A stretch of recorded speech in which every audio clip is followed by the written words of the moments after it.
Welcome back, everyone. Again, we're joining us here for another recruiting interview with, again, another athlete of the year, former athlete of the year of Top Flight Volleyball, which is pretty exciting. So without further ado, what's your name? My name is Sam Rossetti. Cool. And what position did you play at the juniors level? I was a setter.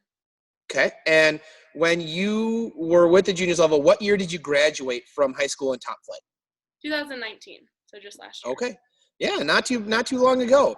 And so now you're at the collegiate level, and what school do you study and play for? I'm at the University of Wisconsin-Platteville. Okay. And at that school, what position do you play for them? I'm also a setter there. Okay, cool. No change there, which is good. And so that makes you what year in school right now? I'm a freshman this year. Okay. And how was your season this year? Did you have a good time? Did you enjoy it? Oh yeah, it was a lot of fun. We definitely had a better season than they have in the past, which is good. So lots of improvement. Excellent. So we're going to go ahead and jump into the questions. You know, the focus of this one is going to kind of be on video and video within the giving it to the coaches, as well as then kind of recruiting services. And, you know, there's always a lot of questions on those. So to start with, did you use video to help get yourself recruited, or were you someone that you just were able to go on visits and they were able to come see you in person, and that's how you got recruited? I used a lot of video while recruiting. Normally when I sent my initial email out to a coach, I would include my highlight video. And then a lot of times they would ask me for a full game footage. Okay. And when you were in the recruiting process, how much video would you guess that you recorded over the process? So I started recording about halfway through my sophomore year club season.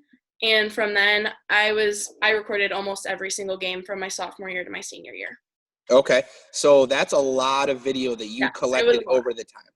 Yeah. Right. And so of that video you collected, how much video did you really use?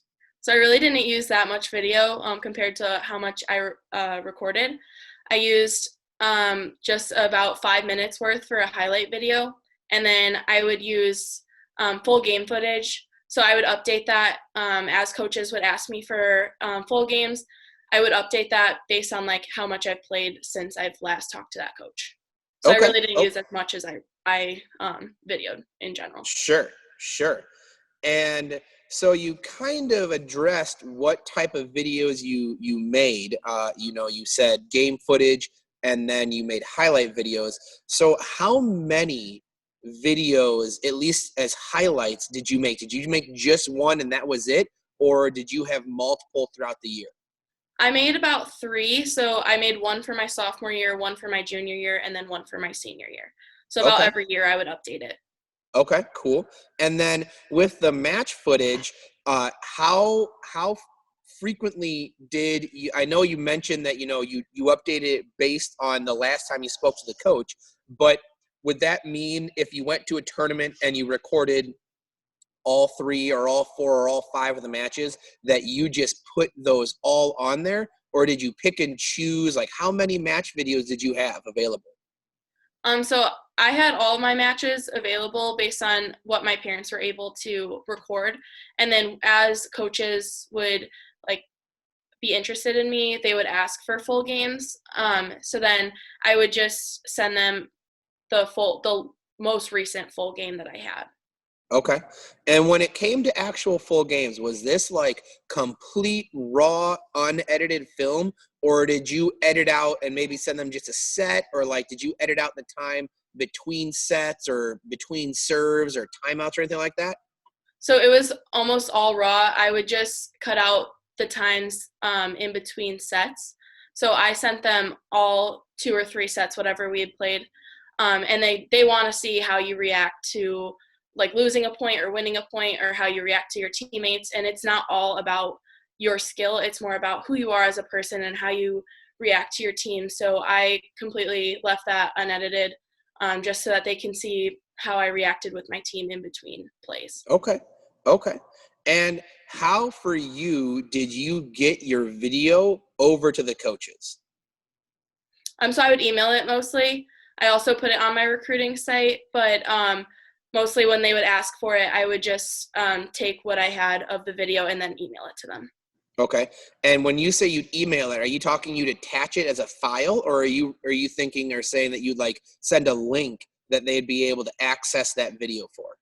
I put them all on YouTube, so I would send a link to that YouTube video. And then I had a lot of other matches on my YouTube as well, and all my highlight videos. So if they wanted to, they could see other games or all my highlight films as well. Perfect, perfect. Okay.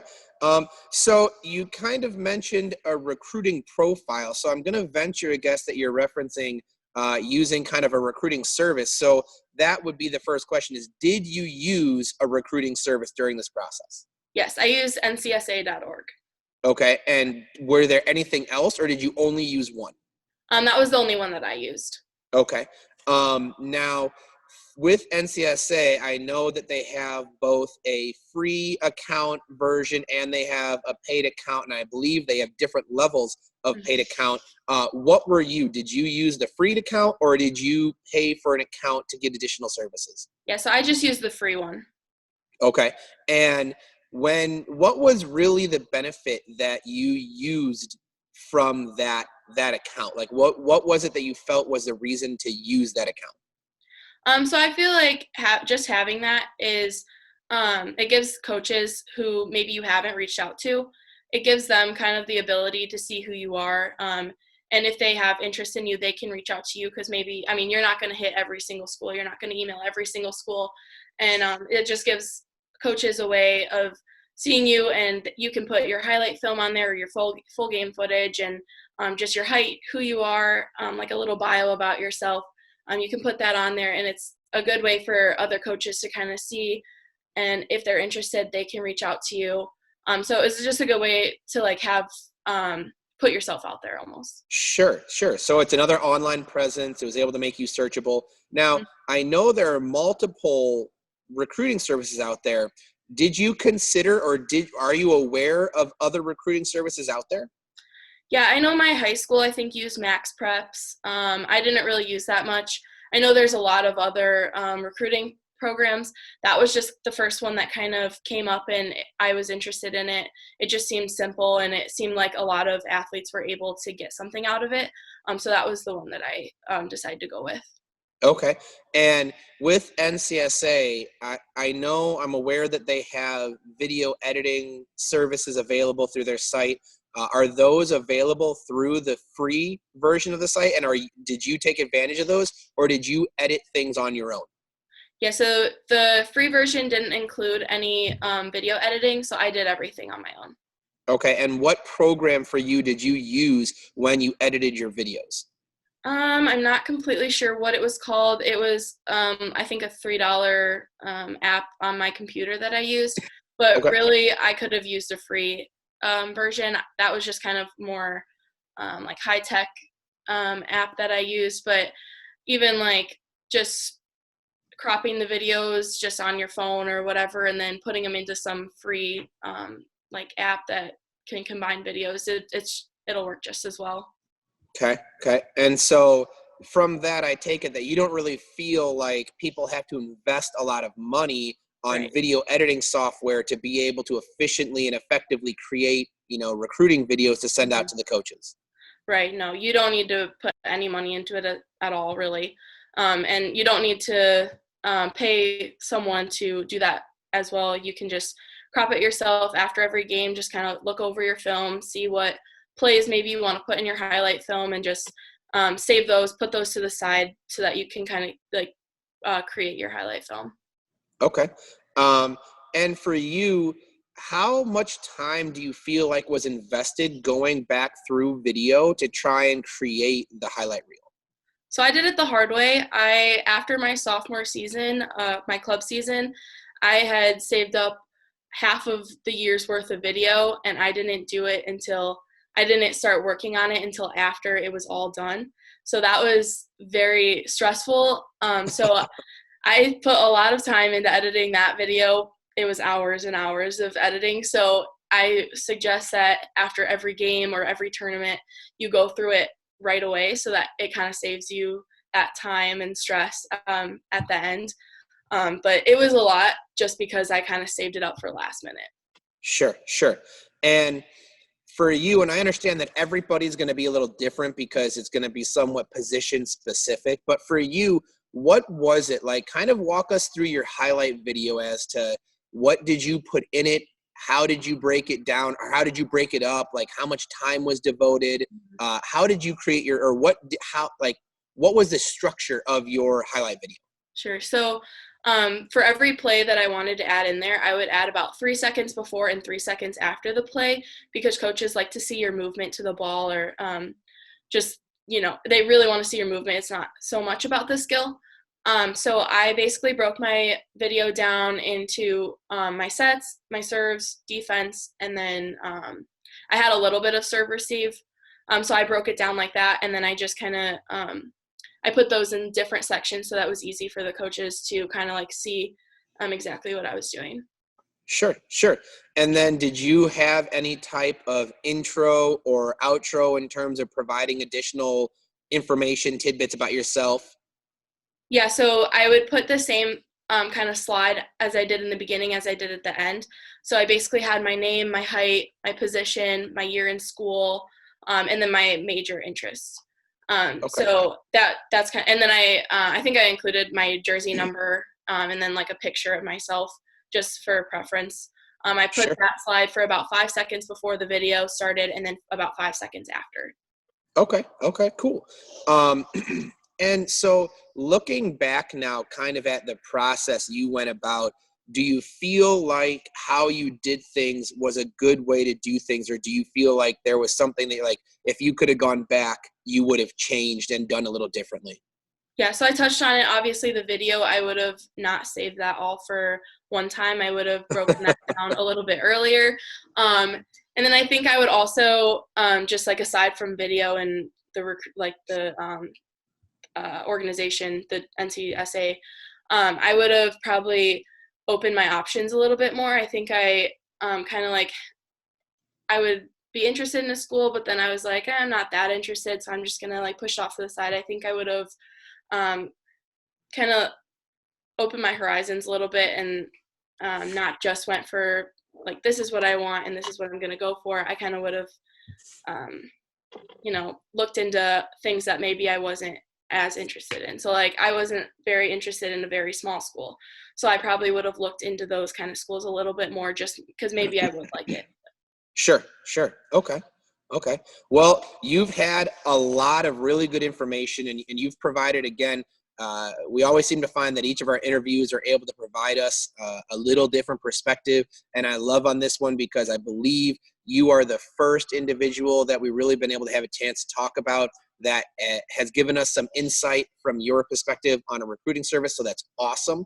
So now, kind of looking at the very end now, we've kind of recapped how you felt and what you do. What is your parting advice for athletes in terms of just trying to be prepared and have the best recruiting experience and really get out of it what they want to get out of it? Mhm. I would say keep an open mind. You never know what's going to come through, what's going to come in, if you'll like a school, if you won't like a school.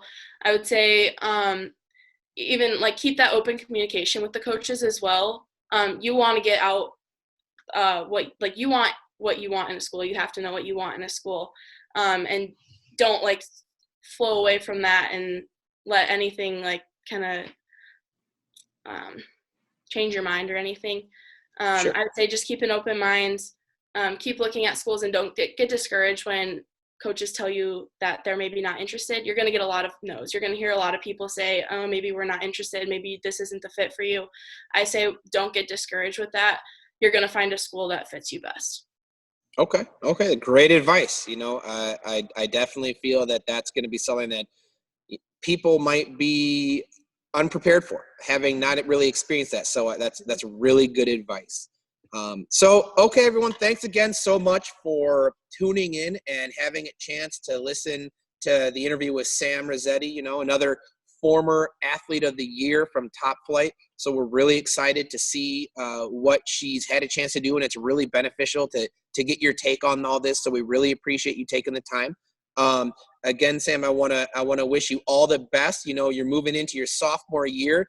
you've been fortunate enough, being a fall sport, that you're not really being Yes. affected by the current situation. You're missing out a little bit on spring season, but it's not currently affecting your regular season. So that's nice, a good thing for you.